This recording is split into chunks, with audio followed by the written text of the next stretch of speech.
and welcome to the Aspire to Be podcast. And today we're joined by Ryan Evans, Yep. who is our partner technologist for Google. So thanks for joining us today, Ryan. Thanks for inviting me along. No problem at all. So partner technologist for Google, what does that involve? What doesn't it involve, I think, is an easier way to describe it. It's everything that we do with Google, leading on everything, education, business and sport. So any engagements we have with the UK office or the global team at Google at the moment now comes through me. It's making new relationships and partnerships with, as I said, education organisations in the business sector, and what we're seeing recently is an increase in the sporting organisations too. So it's keeping me busy. I bet. Yeah. So what sort of thing then on a sort of daily basis does that involve for you? What are you running? Again, that's part of the reason I love the job so much, because every day is just so different. You know, one day you could be working with the school about putting their digital transformation project in place or moving it forward and upskilling staff with professional development, supporting the pupils with their learning and progress. Another day it could be creating webinars that are hosted on the Google for Education YouTube channel, getting registrations, put the marketing, working alongside yourselves and the sort of marketing team here to put a social media campaign around those webinars out there. It can be virtual or face-to-face meets with cohorts of teachers, people working in businesses all over Wales, the UK, the wider world, all over really, providing those upskilling opportunities using all the Google Workspace tools. There's this, well, like I said, every day is different. There's so much. I could list my calendar. I don't think there's a mirror day at all across any month. That's good though, at least you don't get bored. And, exactly, 100%. And that's, like I said, why I enjoy it so much. It's because you're waking up, you go and looking at the calendar and you're going, I'm doing that today. It's different. It's allowing me to be creative and innovative, I suppose, using tech. Brilliant. So, I mean, to take a step back, I suppose, how did you get into this role? So secondary school teacher by trade originally, ICT and PE were my subjects. Then led into a special needs school where I ended up head of faculty there. But initially I was head of IT department, working alongside, I suppose, my mentor, Ninian Davis, who's well known in these parts, was a great mentor for me to sort of see how to run a department. It was very early on in my career, so it was a big jump and climb up the ladder quickly, which obviously escalated to head of faculty, leading the STEM faculty across the whole school. Technology was very well provisioned at the school, but not very well utilised. So things like accessibility that potentially for a special needs school could have been at the forefront wasn't really being used to its maximum capacity. And I mean, I've been at Aspire to Be now 4 years, so going back, say 5-6 years even, some of the technologies that we've got access to now weren't available back then. Yeah. So, and that's probably the only thing I miss from being in the classroom day to day, is things like Google Classroom. I never used as a practitioner in the classroom. I've only ever delivered it in a training capacity. So whilst I've great experience in using it, I haven't actually used it as well. So yeah, like I said, just over 4 years ago now, I always had my eye on Aspire to Be. It was that digital transformation role I was playing at school to upskill my colleagues and the pupils. That's what the company were doing from afar. They were celebrating some great stories. So I was using it as best practice, I suppose, and following what they did. And it was a conversation with Simon way back when, where I just, it was at the end of a tough day, to be honest. I remember coming home, and this is well publicised. I was about to say, there's a story here, isn't there? There is a story here, yeah. It featured as part of a campaign with LinkedIn. So it was a message to Simon, even though Craig mentioned on his podcast episode that it was him. I did actually contact Simon, and I will honestly say it was via social media. LinkedIn portrayed it as it was via a LinkedIn inbox, which is very similar to the actual Twitter message I sent out, but we won't say that too loud. But yeah, LinkedIn got involved in it and said, you've had your job by reaching out. Like I said, I came home from work one day. It was a challenging job. It was, you just wanted to down tools by 4 o'clock. I get home and it was like, right, I think I'm ready for a new challenge. message to say, you know, any opportunities, employment coming up. I met for a coffee down not far from where we are here in the office. Went for a Diablo's coffee, had a conversation, said, look, you've got my CV now, let's see where it goes. A couple of months later, things changed internally with Aspire to Be, with people moving on and changing jobs. So an opportunity came up, jumped at the chance, jumped ship, which was a big decision, you know, leaving a public sector, you know, school employed job, great Security, job. Yeah, it was an element of that to sort of decide, but haven't looked back. Came within, I think it was within 12 months then, it just happened to get an opportunity with LinkedIn. They said, look, we've seen your story, how we've got connected. You know, I think there was a blog or something they'd seen about it. Somebody had written an article on it. So yeah, featured in a TV campaign that I don't think I'll ever live down. It's there in the archives forever. It's got over 2 million views, which Craig, again, reminds me of very often, because he did actually inbox Simon in a similar manner on LinkedIn. Why do you think they chose you for the campaign? Oh, I don't think Craig's got the face for it, does he? I'm having my own back now. I watched his episode with great intent. He got in a similar way, but yeah I got in there first. And it was a good opportunity. It put Aspire to Be out there as a company. You know, I think they put a budget behind it that it featured on every single advert. Every time you went on YouTube, or once I got sent a video of it being on Sky Sports at the halftime interval, and I thought, yeah, I'm happy with that. I've made it. Yeah, but then bumping into people walking through town and things like that. I long time no see. Yeah, last time I saw you were on YouTube.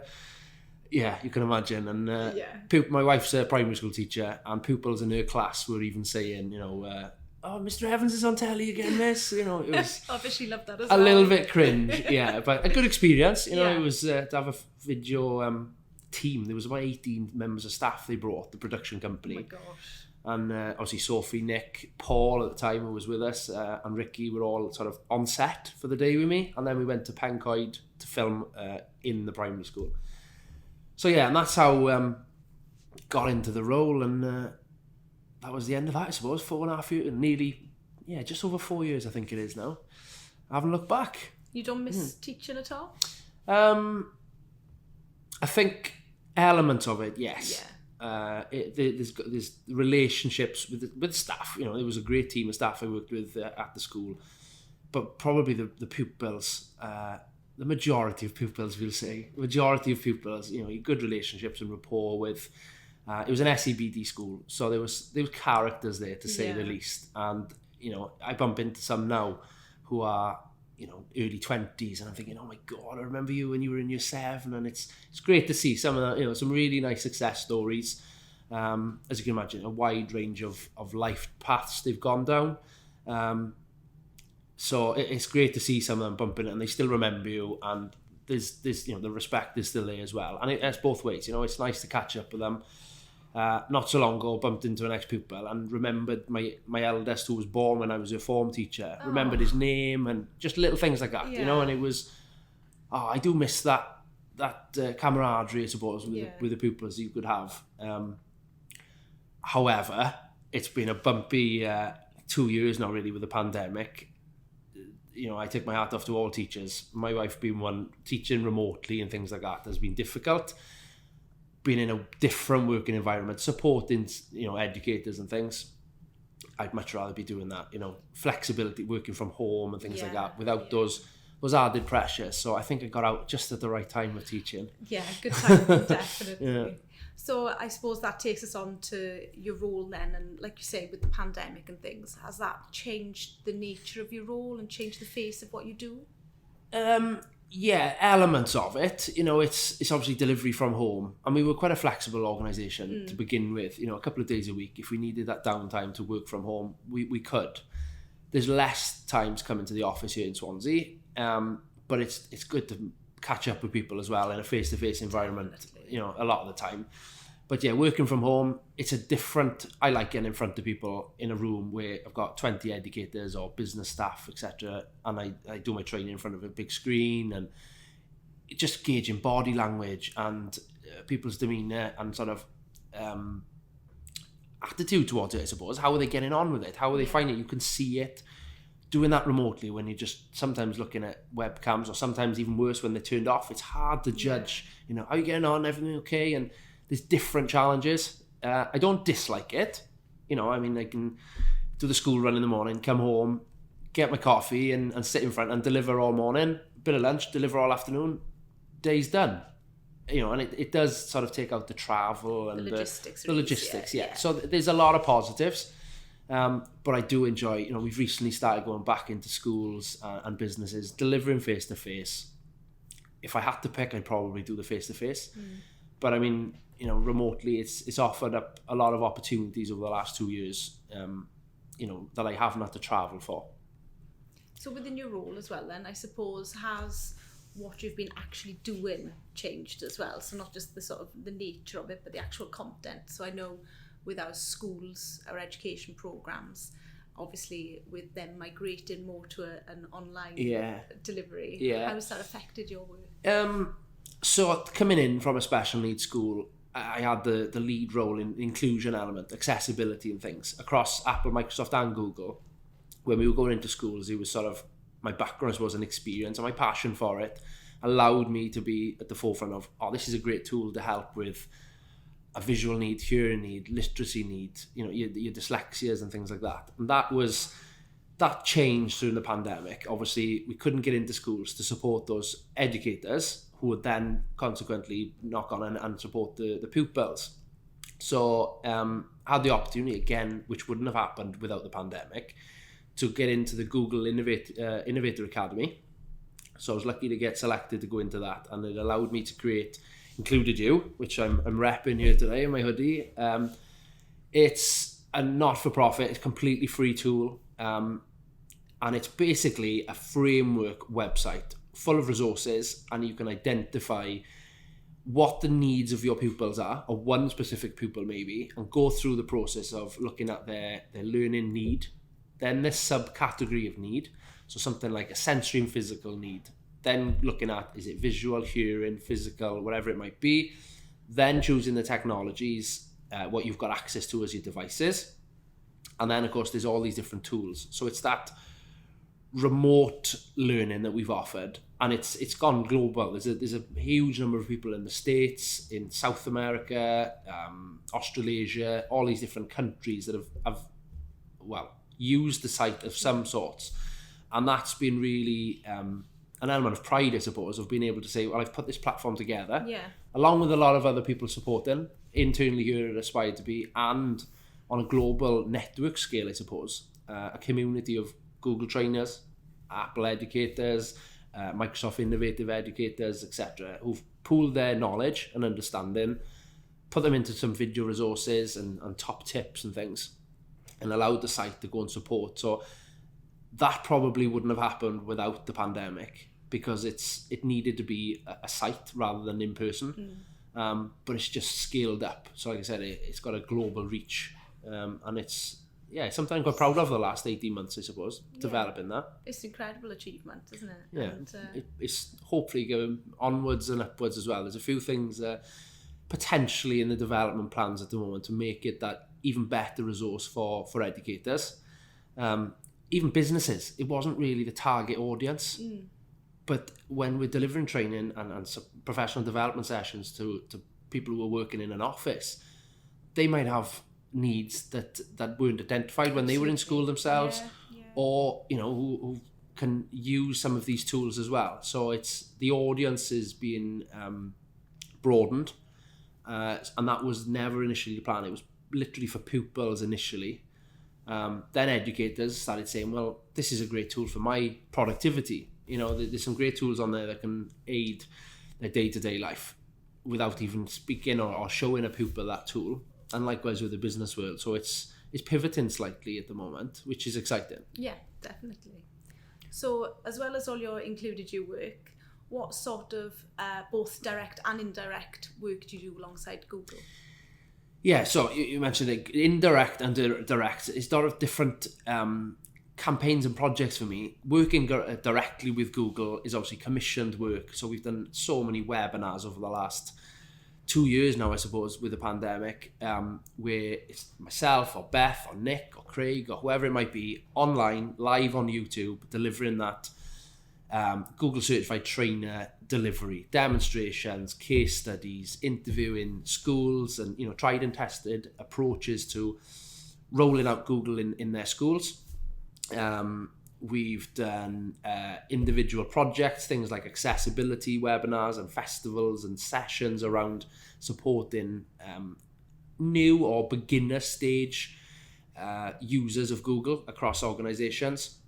Just as much as we've done the taking it further sort of sessions where you've got people who are competent users of Google who are being shown like, well, if you're at this stage, let's go again, and the sort of icing on the cake sort of element of it. So those have been really good to do.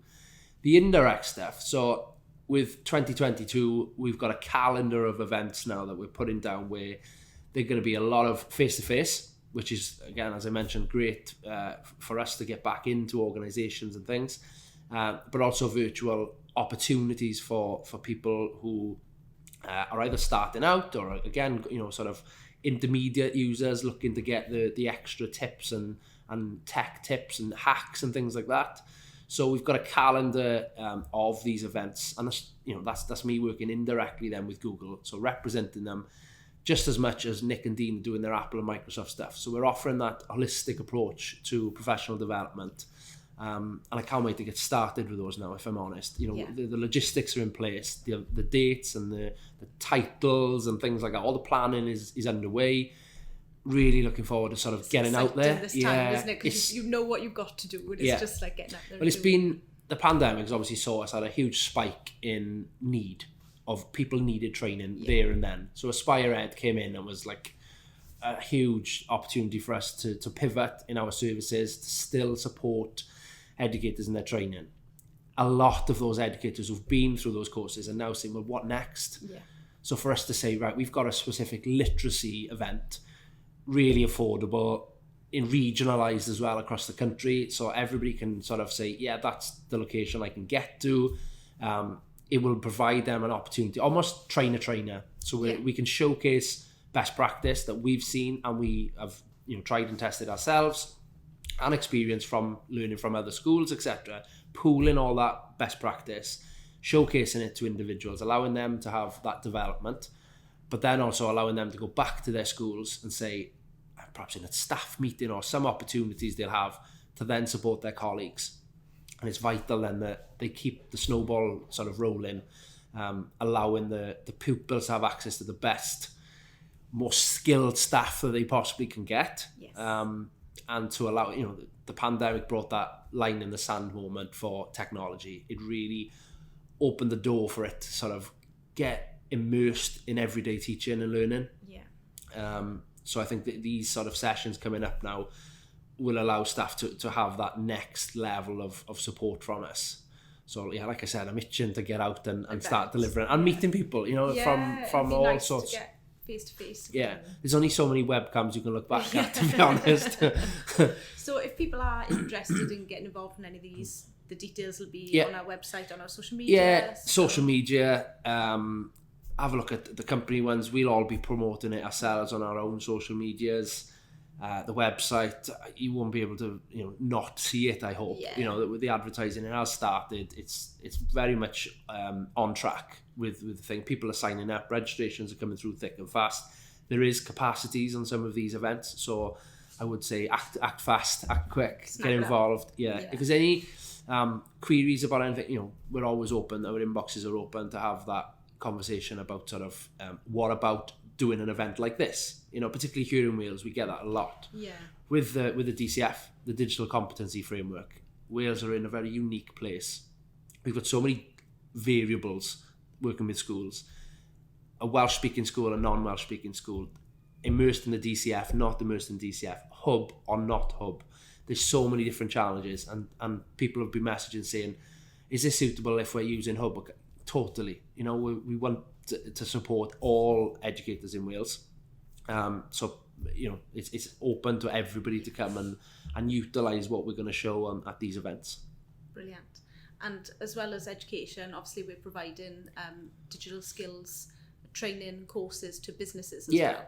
So you've been involved with the PLA program as well. So that's the fully funded digital skills from the Welsh Government. It's been a bit of a game changer, obviously, in the last 18 months since the PLAs have started with us. It's fully funded, and that's the bit that people, I think, they don't have to pay a penny. It's too good to be true. It is too good to be true. You know, fully funded by the Welsh Government.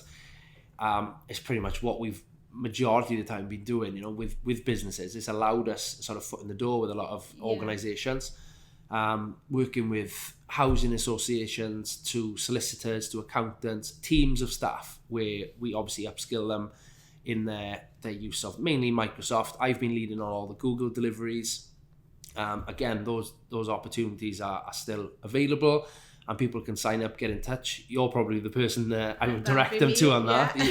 All the logistics, it's just been told then, right, Ryan, here's your new cohort, here's your time, your date, the meet link. Haven't yet done any face-to-face, but again, I'm going to be hopefully 100% keen to get into businesses, you know, into a conference room and meet people and say, right, what are you currently doing? Okay, that sounds great, but what if you did it this way? Showcase the best practice that we've seen, tried and tested again, you know, and help people get the best out of technology that we can. Absolutely. And there's some amazing opportunities out there, aren't there, for businesses to come aboard and sort of access these courses. Yeah, it's really straightforward. And like you said, it's too good to be true a lot of the time. Yeah. And I think across our social media, you know, we've got a relatively loud voice, and we're gaining this audience, and people are seeing these. But I suppose any business, you know, can get involved in this. It's just about spreading the word. I'll message my friends at LinkedIn, see if they can put a campaign together for us. You'll be on the back of buses again. Oh God, no, never again. Only once in my lifetime will that be me. Brilliant. Okay, so we'll finish there, and we'll ask you a couple of quick-fire questions just to finish on. Right. Okay. Okay. So first off, Twitter or LinkedIn? Oh, what question. Twitter. I know. You are not going to be on the back of any buses. That's my campaign's soon. done. Oh, that's it. There we go. No, I think LinkedIn was great for me. It did offer me an opportunity to develop career-wise, and that professionalism on LinkedIn, you know, it's a great place to showcase your achievements and your certificate and all that. That's great. Twitter as a network, I know people. I speak to people on Twitter as if I've known them all my life. There's some, particularly through the Innovator Academy, half of my cohort, particularly in the UK, I've never met half of them, but I speak to them as if I've known them all my life through Twitter and things like that. And it's just a great place to magpie ideas off other people, but also say, oh, I know, you know, and it's that supportive, holistic place. If I was to get rid of all my social media, that would be the last one standing, I think. That's the blunt end of it. Sorry, LinkedIn. That's awkward. Okay, so McDonald's or KFC? McDonald's.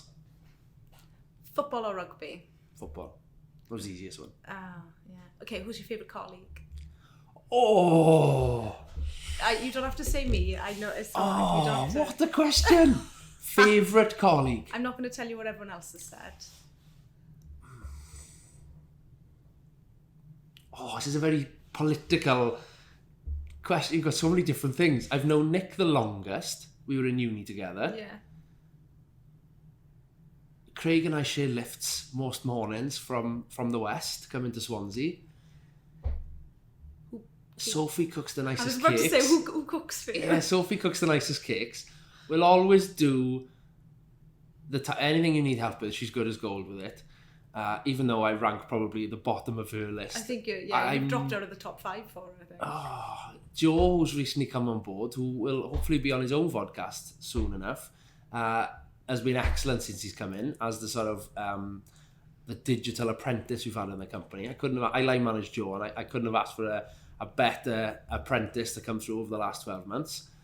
But I'm not giving it to him. I'm going to go back.